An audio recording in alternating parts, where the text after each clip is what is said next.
अच्छा जी, यहाँ पे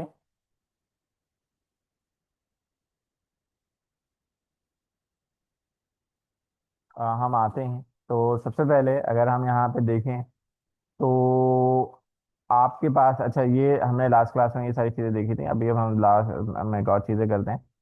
हम दोबारा से आते हैं। हमने यहाँ से लैंग्वेज सेलेक्ट करी और यहाँ पे लेक्चर। अब यहाँ से हम प्रॉपर वेबसाइट डिज़ाइन करेंगे।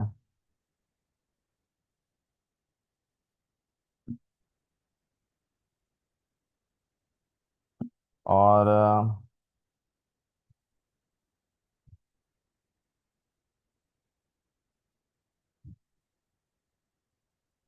अच्छा, तो यहाँ पे इसको सेव करते हैं डॉक्यूमेंट को जल्दी से। और यहाँ पे हम आते हैं।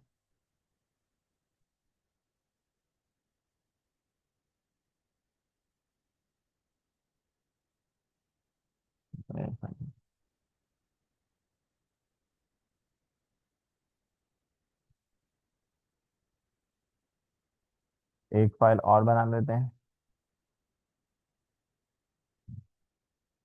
CSS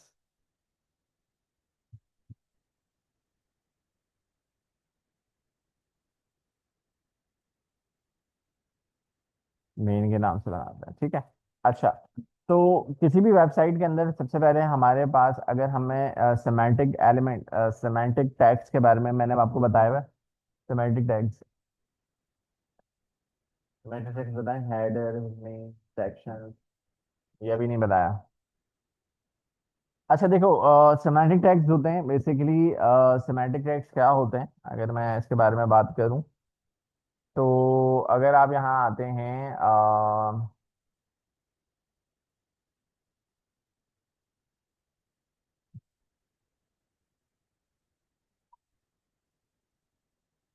सेमांटिक,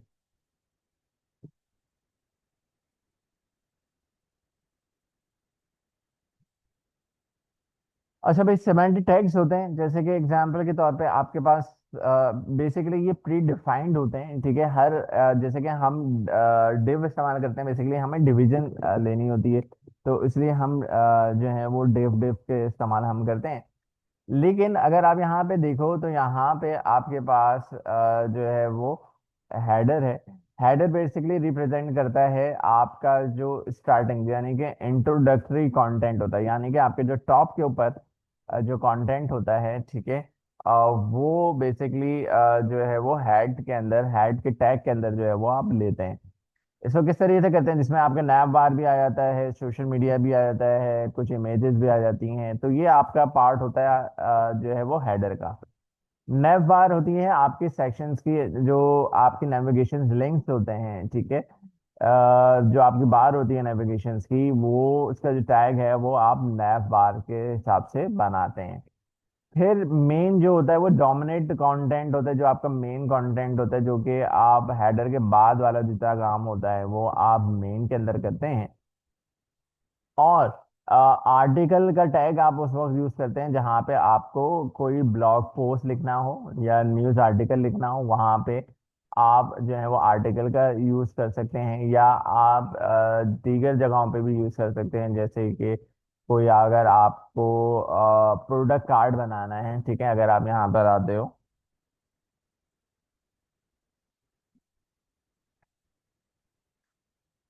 तो उसके अंदर भी आप जो है वो आर्टिकल जो है वो यूज कर सकते हैं। और सेक्शन में आते हैं तो यहाँ नहीं कि आपको कहीं ग्रुप रिलेटेड कंटेंट आपको यूज करना है, जैसे बहुत सारी हेडिंग्स हैं, तो वहां पे फिर आप जो है वो सेक्शन का यूज करते हैं। और आप असाइड, असाइड बेसिकली आपका साइड बार होता है। अगर आप यहाँ पे देखो, हम एक वेबसाइट ओपन करते हैं और आप यहाँ पे किसी भी, मैं आर्टिकल के अंदर चला जाता हूँ। इस आर्टिकल के अंदर आप यहाँ पे देखो तो ये लेटेस्ट न्यूज का एक अलग से, बिल्कुल सेपरेट अलग से चल रहा है। न्यूज ट्रेडिंग चल रही है, ये वेबसाइट से थोड़ा सा हटकर होता है, ये एक साइड बार होता है। और ये बेसिकली आपको इस तरीके से काम करना हो, कोई साइड बार बनाना हो तो आप साइड का टैग इस्तेमाल करते हैं। जो लास्ट पार्ट होता है वेबसाइट का उसे हम फुटर कहते हैं, जहाँ पे आपके कॉपीराइट्स होते हैं, कुछ नेविगेशंस होती हैं, वो सारा जो है वो न्यूज़ लेटर्स भी होते हैं, तो ये सारा काम आप फुटर के अंदर करते हैं। इसी के साथ से आपके पास यहाँ पे जो है वो एक और चीज़ होती है, आपके पास यहाँ पे फिगर होती है, फिगर कैप्शंस होती हैं। बेसिकली ये आप इमेज के अंदर, डायग्राम के अंदर जो है वो उसको यूज़ कर सकते हैं। तो इनको हम समझते हैं, ठीक है, ये किस तरीके से इस्तेमाल होते हैं, ठीक है, इसको हम जो है वो समझेंगे। और अगर हम बात करें HTML5 के अंदर, तो मेजर डिफरेंस ही यही है। अगर आप यहाँ पे देखें तो पहले वाले जो हमारा, अगर मैं यहाँ पे आपको ओपन करके दिखाऊं, तो आप यहाँ पे देखें, पहले जब हमें हेड लेना होता था तो वो हम आईडी में जो है वो हेडर जो है वो कॉल कराते थे। लेकिन अब HTML5 के अंदर आप डायरेक्ट जो है वो टैग इंट्रोड्यूस हो गए, यानी कि आप हेड जो है वो यूज कर सकते हैं। कंटेनर, सॉरी, कंटेंट लेते थे, अब वहां पे आप मेन का यूज कर सकते हैं। नेविगेशन, नैव बार है, यहाँ पे आप हर चीज आईडी क्लास में हमें देनी पड़ती थी, लेकिन इसका स्पेसिफिक हर चीज का जो है वो उन्होंने जो है वो टैग इंट्रोड्यूस करवा दिया। ठीक है। तो जैसे कि आप यहाँ पे इस डायग्राम को भी देख सकते हैं, बहुत वाजे आप यहाँ पे देख सकते हो। ठीक है, पहले आप डिव हेडर लेते थे, अब हेडर आ गया। ठीक है, पहले आप क्लास पोस्ट देते थे, अब आर्टिकल आ गया। ठीक है, तो इस तरीके से आप बहुत आसानी के साथ ये काम इजिली कर सकते हो।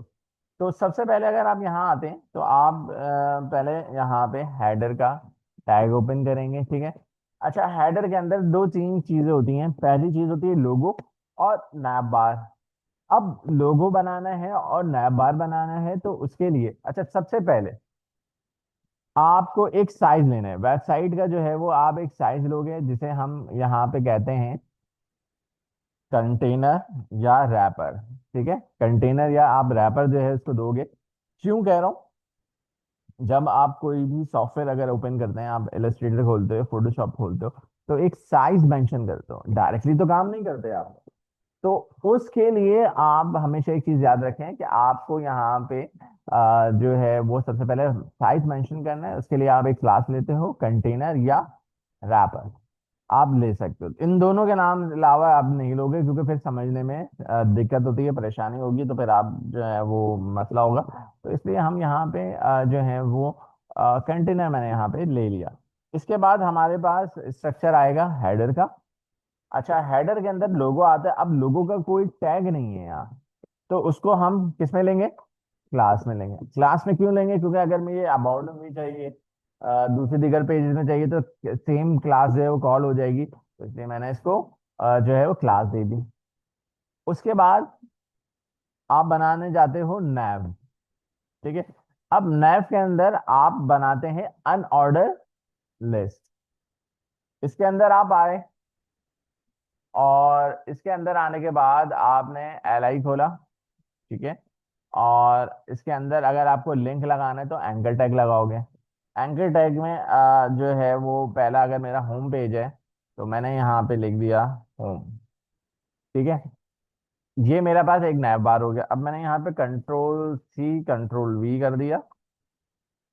ऐसे अबाउट का पेज बनेगा, अबाउट आ जाएगा, इसी तरीके से कॉन्टैक्ट आ जाएगा। ठीक है, ये मेरे पास इस तरीके से आ जाएंगे।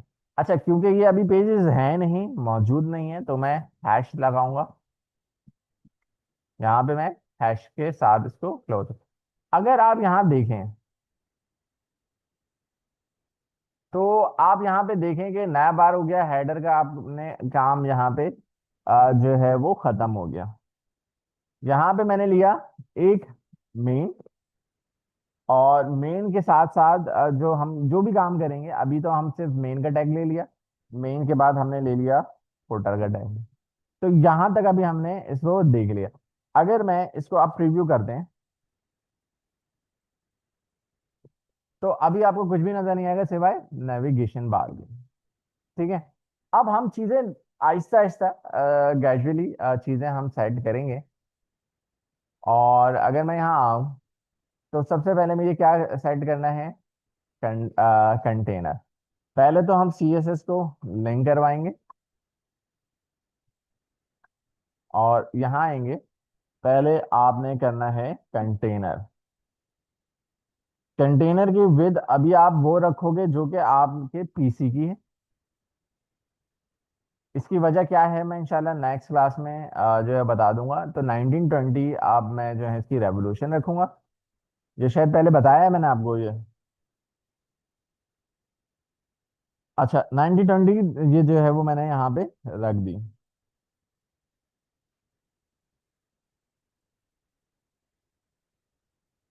इसके बाद हम आए हेडर में।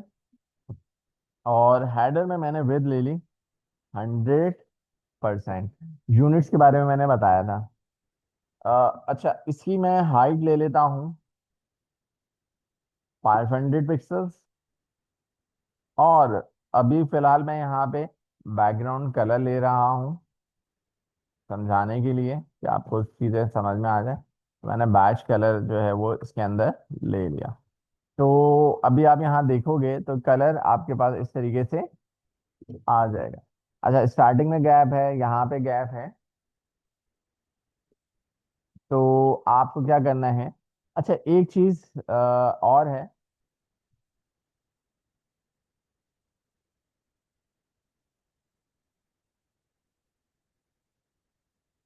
एक फाइल आप यूज करोगे जिसे हम कहते हैं नॉर्मलाइज।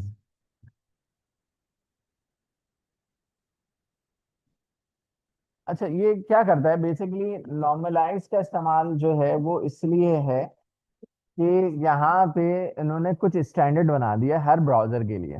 कि मिसाल के तौर पे लाइन हाइट जो होगी वो 1.5 होगी।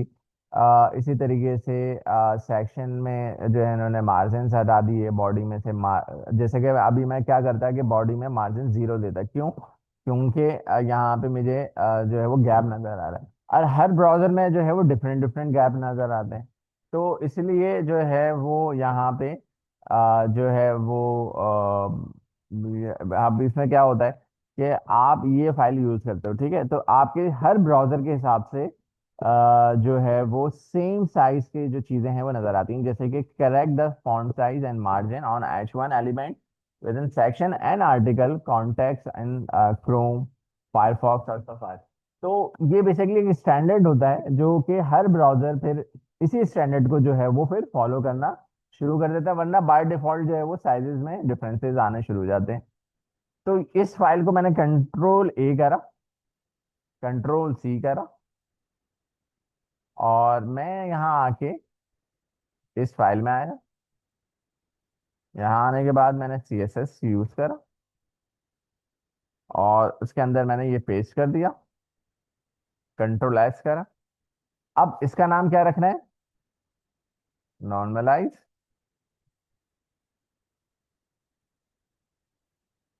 ठीक है। वर्जन लिखना चाहें तो वर्जन लिख सकते हैं।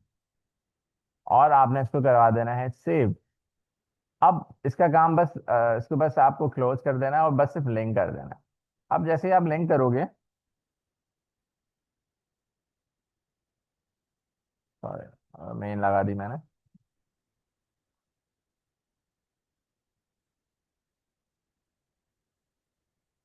तो आप यहाँ देखोगे ऑटोमेटिकली ये स्पेस खत्म हो जाएगी। अच्छा अब ये जो स्पेस आ रही है बेसिकली ये नैप बार की वजह से आ रही है। ठीक है इसको हम सेट कर लेंगे अभी। आगे जो चीजें हम सेट कर लेंगे। अच्छा ये तो हमारे पास हो गया मसला हल।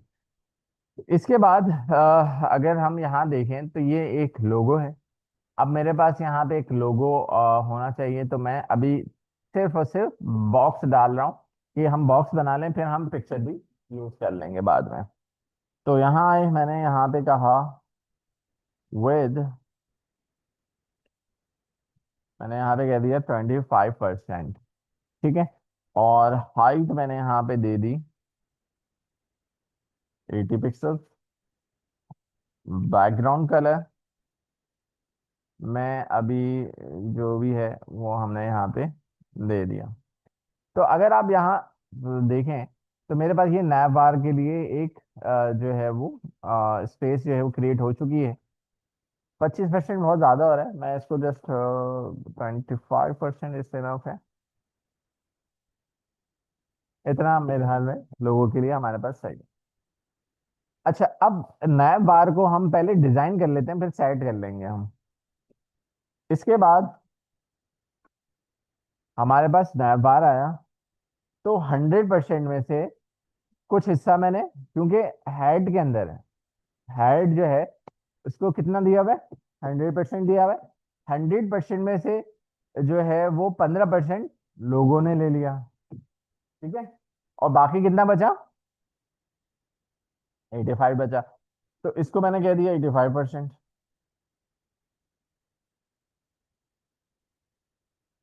इसको हाइड नहीं देते, हाइड के अच्छा, अभी हाइड नहीं देते हम इसको, लाइव ही जो है वो सही कर लेंगे।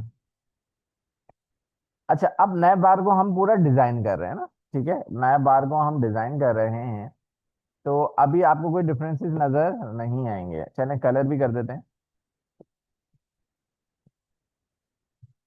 कि आपको समझ में आ जाए। बैकग्राउंड कलर ब्लैक कर देते हैं। और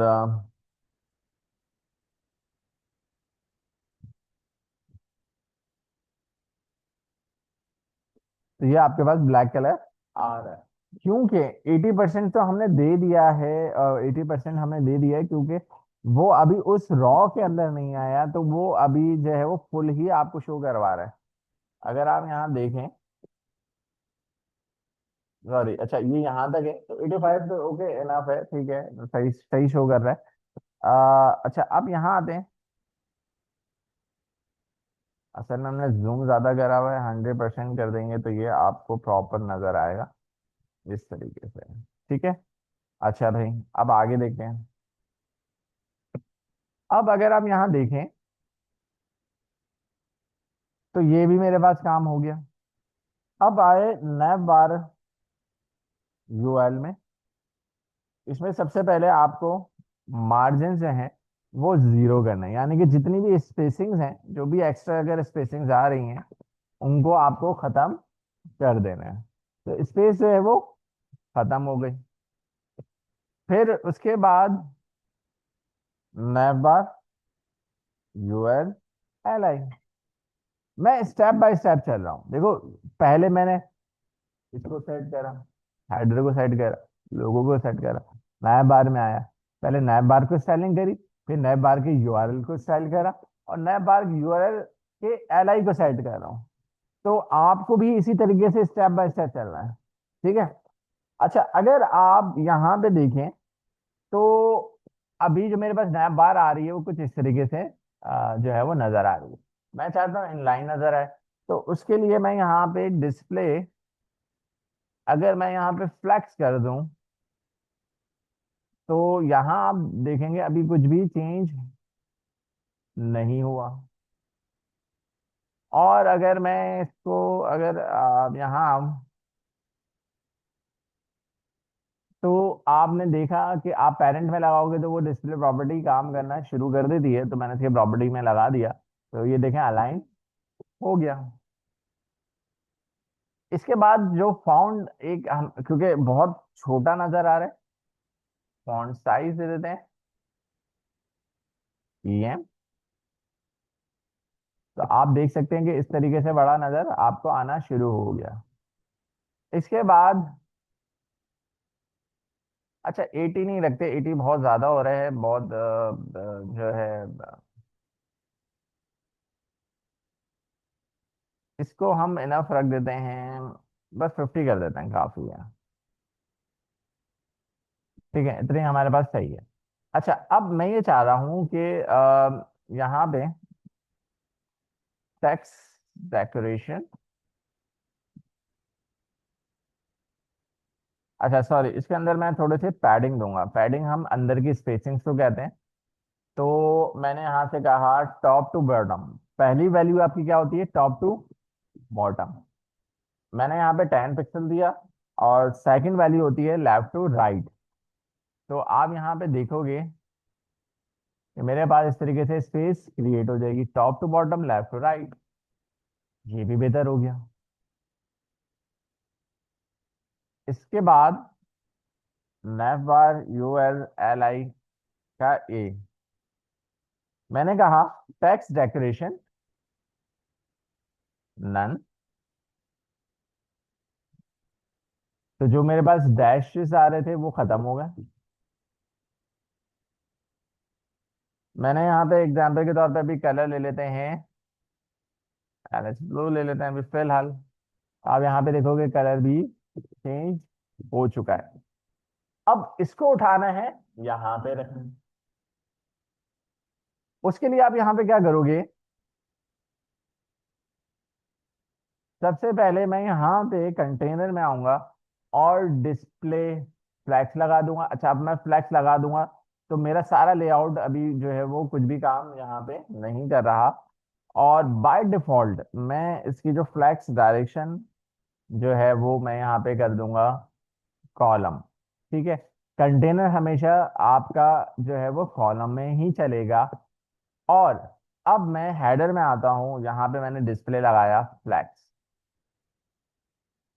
आप यहाँ पे देखोगे कि ये मेरे पास इस तरीके से आ जाएगा। अब आ तो गया, फ्लैक्स भी हो गया, लेकिन नैप बार मेरे पास जो है वो यहाँ तक उसने नीचे तक जो है वो इसको कंसीडर कर दिया। इसको हम सही करेंगे क्योंकि हमारे पास इस तरीके से तो नहीं होना चाहिए। हमें जो है वो नैप बार अगर मैं यहाँ पे हाइट दे दूं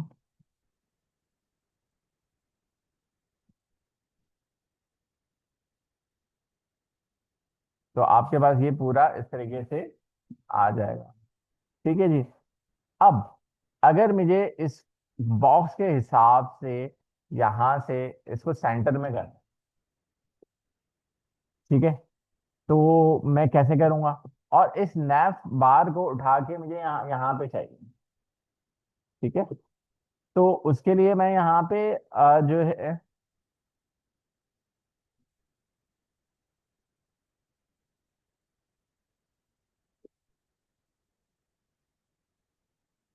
मैं यहाँ आया, मैंने जस्टिफाई कंटेंट लगाया और मैंने यहाँ पे कहा स्पेस बिटवीन।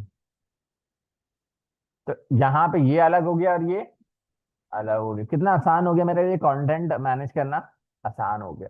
अब इसको मैं ये चाह रहा हूँ कि ये सेंटराइज हो जाए। ठीक है, तो वो कैसे होगा। अब उसके लिए जाहिर सी बात है कि अब यहाँ पे मैंने डिस्प्ले फैक्ट्स लगा दिया है, तो अब यहाँ पे भी मुझे क्या करना पड़ेगा, यहाँ आए और मैं यहाँ पे कहता हूँ कि जस्टिफाई कंटेंट सेंटर। तो उस बॉक्स के हिसाब से ये सेंटर आ गया।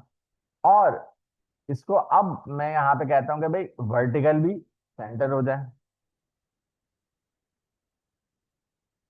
Align item centre.